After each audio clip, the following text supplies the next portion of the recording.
कृष्ण, माता देवकी जी, पिता वासुदेव जी। पालन पोषण किसने किया? माता यशोदा जी, पिता नंद बाबा। दत्तक पुत्र हो गए। पालन पोषण करने वाली माँ अलग, पिताजी अलग। क्या कभी कृष्ण के जीवन में कोई मतभेद माता पिता के प्रति आया? क्या कृष्ण और यशोदा जी के बीच में कभी वो बातें हुई जो आजकल हम समाज के बीच में देख रहे हैं, संतानों की और वृद्ध माता पिता के बीच में? भगवान राम, 3 माताएं, भले ही कैकेयी ने उनको वनवास दिलवाया हो, पर क्या कभी ऐसी कोई शिकायत पूरे समय में दिखाई पड़ी कि भगवान राम ने कैकेयी के प्रति कुछ कड़वापन दिखाया हो? तो जिस धर्म का प्रयोग हम करते हैं वो धर्म हमको पढ़ाया नहीं जाता उस रूप में कि हम माता पिता की आदर कर सकें। हम अपने माता पिता की, चाहे वे माता पिता पालने पोसने वाले हों, जन्म देने वाले हों, हमें उनके आदर के पाठ नहीं पढ़ाए जाते, भले ही ग्रंथ पढ़ाए जाते हों। मैं कहना चाहता हूं, उत्तर प्रदेश में अकेले 900 प्रतिवेदन प्रार्थनाएं प्रतिदिन आ रही हैं। वृद्ध माता पिताओं की अपनी संतानों के खिलाफ परवरिश नहीं करते, अनादर करते हैं, मारपीट करते हैं। क्यों हो रहा है?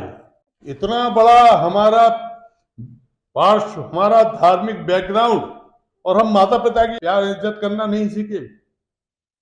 2007 में एक कानून बनाना पड़ा था सरकार को, सीनियर सिटीजन एक्ट, जिसके अंतर्गत यह अधिकार दिलाया गया था माता पिता को कि अगर संतानें उनको परेशान करें तो भरण पोषण का अधिकार क्षेत्र के जिलाधिकारी और उनके द्वारा नामित किए गए एसडीएम को आदेश करके दिलवाना होगा। क्या जरूरत पड़ी इतनी?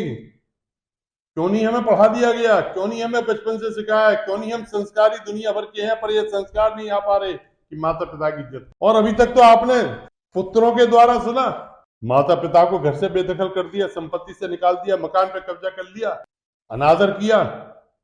अब तो पुत्रियों का भी आ रहा है।